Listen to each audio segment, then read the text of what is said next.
Olá, irmãos, tudo bem? Então nós paramos lá no 10:32. Vamos continuar hoje no 10:32. O pedido dos filhos de Zebedeu. E iam no caminho, subindo para Jerusalém, e Jesus ia diante deles. E eles maravilhavam-se e seguiam-no atemorizados, e tornando a tomar consigo os 12, começou a dizer-lhes as coisas que lhes deviam sobrevir, dizendo: Eis que nós subimos a Jerusalém, e o Filho do Homem será entregue aos príncipes dos sacerdotes e aos escribas, e o condenarão à morte, e, e o entregarão aos gentios lá quando eles vão falar lá, né, vão apedrejar ele nas praças públicas, vão falar assim: crucifica, crucifica, né?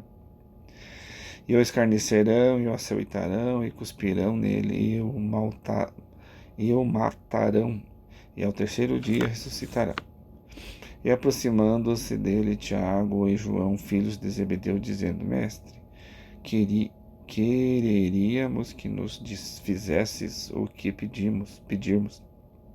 E ele lhes disse: Que quereis vos que faça?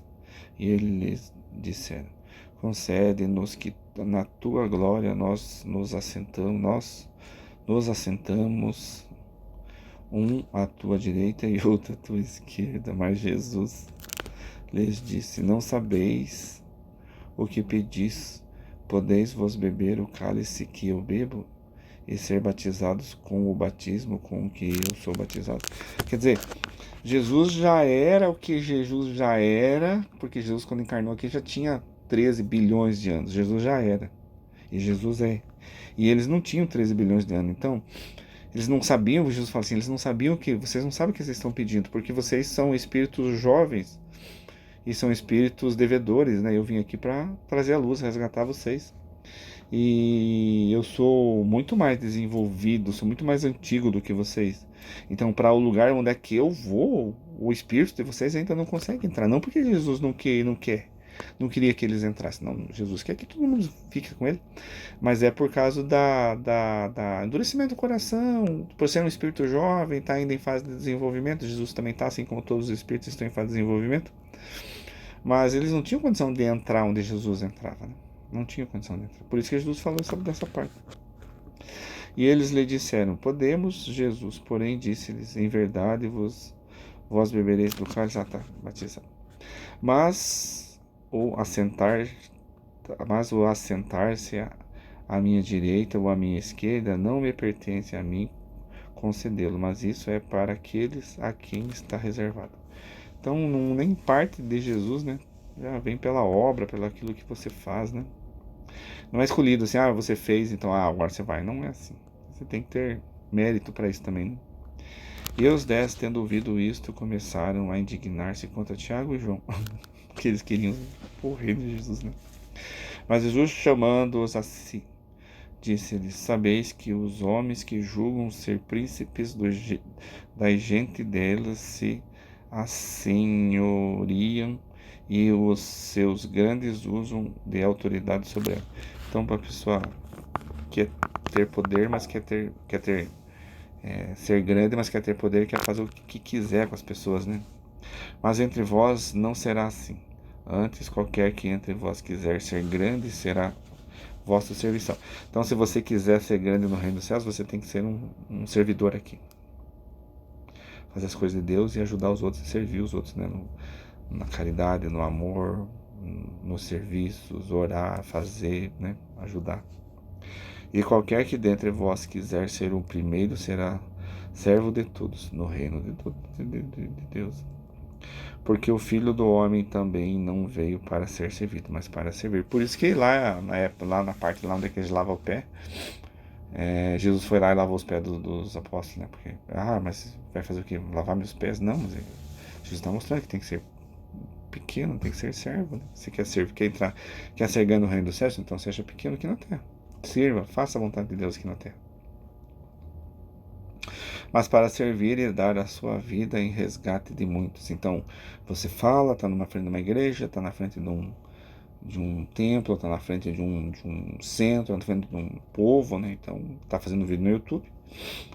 isso pode vir a fazer ajuda de muitos, né? Então faça certo, sirva, ajude. O cego de Jericó, nós estamos no 10:46. Depois foram para Jericó, e saindo ele de Jericó com seus discípulos em uma grande multidão, Bartimeu, uma grande multidão, então foi eles mais uma grande multidão. Bartimeu, o cego, filho de Timeu, andava sentado junto do caminho, mendigando. E ouvindo que era Jesus de Nazaré, começou a clamar e a dizer: Jesus, filho de Davi, tem misericórdia de mim. E muitos os repreendiam para que se calasse, mas ele clamava cada vez mais: Filho de Davi, tem misericórdia de mim. E Jesus, parando, disse que o chamassem. E chamaram o cego, dizendo-lhe: Tem bom ânimo, levanta-te que ele te chama. E ele, lançando-se de si a sua capa, levantou-se e foi ter com Jesus. E Jesus, falando, disse-lhe: Que queres que te faça? E o cego disse: Mestre, que eu tenha vista. E Jesus lhe disse: Vai, a tua fé te salvou. E logo viu e seguiu a Jesus pelo caminho. Então ele foi lá e Jesus curou a cegueira e ele ainda seguiu, né? Ótimo, tá para ler mais um. Agora vamos para o 11, né? Marcos 11, capítulo 11. A entrada triunfal de Jesus em Jerusalém. E logo que se aproximaram de Jerusalém, de Betfagé e de Betânia, junto do Monte das Oliveiras, enviou dois dos seus discípulos e disse-lhes: Ide à aldeia que está defronte de vós. E logo que ali entrardes, encontrareis preso um jumento sobre o qual ainda não montou homem algum, e soltai-o e trazei-mo. E se alguém vos disser: Por que fazeis isto, dizei-lhe que o Senhor precisa dele, logo deixará trazer para aqui. E foram encontrar o jumentinho preso fora da porta entre dois caminhos e o soltaram. E alguns dos que ali estavam lhes disseram: Que fazeis soltando o jumentinho? E eles, porém, disseram-lhe como Jesus lhes tinha mandado, e deixaram-nos ir. E levaram o jumentinho a Jesus.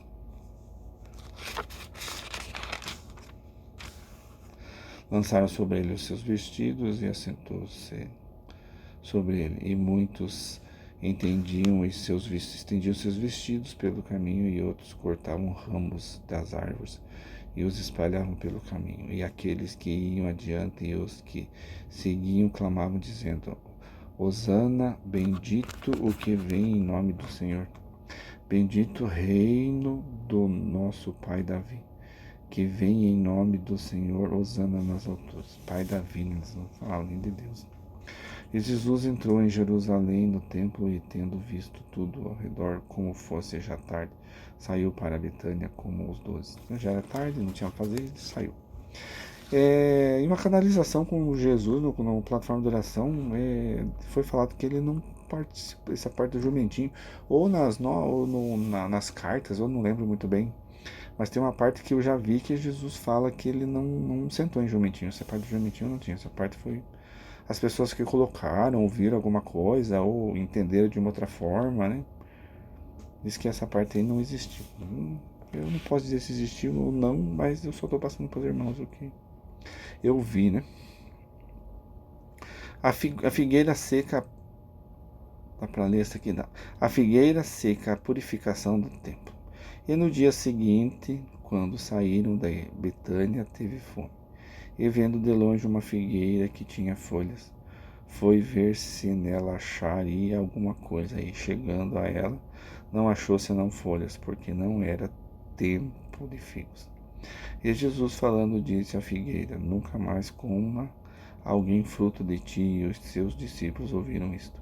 E vieram a Jerusalém, e Jesus, entrando no templo, começou a expulsar os que vendiam e compravam no templo, e derribou as mesas dos cambistas, dos cambiadores e as cadeiras dos que vendiam pombas. E não consentia que alguém levasse algum vaso pelo templo. e os ensinava, dizendo: Não está escrito, a minha casa será chamada por todas as nações casa de oração? Mas vós os tendo feito covil de ladrões. Ladrões no sentido de ficar vendendo, né, e trocando, que não precisa fazer isso, né? Essa parte de sacrifício de animais, morte de sangue, não perdoa teus pecados, né? Ninguém tem poder de perdoar teus pecados. Ah, porque está escrito lá, né, que tudo que ligares no céu será ligado na terra. Eu não acredito, irmão. Cada um, você tem teu livre-arbítrio, né? E a reencarnação, tudo que você fizer, você vai pagar. Você vai vir para acertar. Ah, eu vou batizar, tudo que eu batizei, Jesus levou nos ombros. Eu não acredito. Tudo que você fizer, você vai vir acertar. Né? Porque muitas vezes aí fica fácil, né? A pessoa erra, vai lá se batiza, ah, estou livre, tá limpo. Não. Jesus não veio para isso. Jesus não veio para levar teus pecados. Jesus veio para trazer a luz para você não pecar mais. Vai e não peques mais, ele falava, né? Vai e não peques mais. E os ensinava dizendo: Não está escrito, a minha casa será chamada por todas as nações casa de oração, mas vós a tendes feito covil de ladrões. E os escribas e príncipes dos sacerdotes, tendo ouvido isto, buscavam ocasião para o matar, pois eles o temiam, porque toda a multidão estava admirada acerca da sua doutrina. E sendo já tarde, saiu para fora da cidade. E eles, passando pela manhã, viram que a figueira se tinha secado desde as raízes. E Pedro, lembrando-se, disse: Mestre, eis a figueira que tu amaldiçoaste se secou. E Jesus respondendo disse-lhe: Tende fé em Deus, porque em verdade vos digo que qualquer que disser a este monte: Ergue-te e lança-te ao mar, e não duvidar em seu coração, mas que fará aquilo, dizer tudo o que disser-lhe será feito. Não nesse sentido, né? Um monte se levantar, né? Acredito que não pode se levantar, mas pode também, né? Mas da figueira, sim, Jesus falou, e depois lá na frente, porque Jesus, acho que foi duas coisas que eu li nas cartas que Jesus fala que ele fez errado, que não devia ter feito. Foi amaldiçoar essa figueira, né? Porque depois ele até, porque ele tinha que pagar, porque ele não ia vir mais em outras reencarnações. Jesus não vinha mais encarnar aqui, só é aquela reencarnação para ajudar o povo, né? Para trazer o evangelho. Porque Jesus era muito evoluído e hoje ele já não encarna mais. Não vai voltar. Jesus não vai vir. Jesus tá canalizando com os irmãos ainda, mas Jesus não vai voltar mais. Então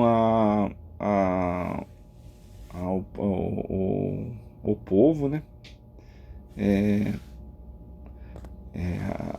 Jesus fala no sentido assim, me perdi, mas já lembrei do que ele queria falar. Então Jesus fala muito assim, no sentido de duas coisas erradas que ele fez. Foi jogar as coisas na casa de Deus, jogar isso, porque isso que levou ele a ser crucificado. Ele precisava ser crucificado, né? Mas isso que levou ele, vamos dizer assim, o start no que ser crucificado, porque eles queriam. Aí sim, eles quiseram matar mesmo, perseguir ele para matar, depois que ele derrubou, jogou as moedas no chão, eles fizeram eles perder, Jesus fez eles perder bastante dinheiro, tirou eles do sério. E outra parte é dessa figueira, né? Que Jesus daí se sacrificou um pouco mais, foi judiado mais por causa que ele tinha que acertar o que ele fez. Jesus teve que acertar. Isso está nas cartas de Jesus. Por isso vos digo que tudo o que pedirdes, orando, credes, que o recebereis e tê-lo-eis. Sim, se você pedir em oração, mas desde que você também tenha crédito, né? Porque Jesus falava das grandezas de Deus, então é como Deus estivesse falando para ele. Então ele estava em comunhão com Deus. Se você tiver comunhão com Deus e falar das grandezas de Deus, não adianta ter fé, mas não falar das grandezas de Deus e fazer as coisas erradas. Uma coisa não tem nada a ver com a outra, que não é a fé verdadeira que você tem.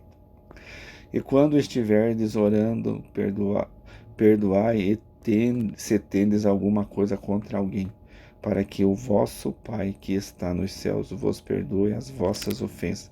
Então, perdoe para ser perdoado, né? Perdoe para ser perdoado. Acerte o que você fez de errado. Que daí Deus limpa aquilo que você fez, mas Jesus não vai levar não sobre si. Mas se vós não perdoardes, também vosso Pai que está nos céus vos não perdoará as vossas ofensas. Tá vendo, irmãos? Aqui tá bem claro, né? Que não é Jesus que perdoa, não é nada, é Deus.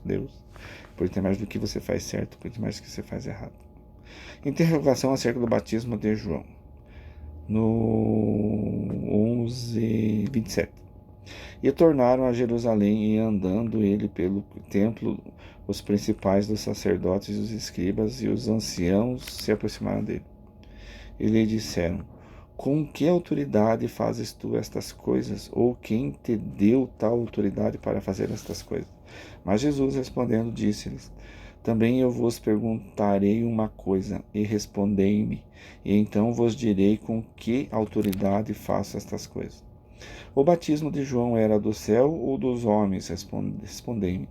E eles arrazoavam entre si, dizendo: Se dissermos do céu, ele nos dirá, então, por que o não crestes? Porque quem matou ele foi o rei deles, né? Quem matou eles, o rei dos judeus que matou eles, né? Se, porém, dissermos dos homens, tememos o povo, porque todos sustentavam que João verdadeiramente era profeta. E respondendo, disse-lhe a Jesus, disseram a Jesus: Não sabemos. E Jesus lhes replicou: Também eu vos não direi com que autoridade faço essas coisas. Claro que era de Deus, e João Batista veio por Deus, né, para falar de Jesus. Só que Jesus não podia falar porque eles queriam que ele falasse isso para poder prender ele, para poder sacrificar ele, né, judiar, maltratar ele. Mas depois que ele tinha passado no tempo, eles ficaram bem loucos para razoar, para fazer ele falar alguma coisa para depois, né, judiar, matar e prender ele. Tá bom, irmãos, paramos aqui no 12, parábola dos lavradores malvados. 12 de Marcos, tá bom? Então Deus abençoe, irmãos, a paz de Deus.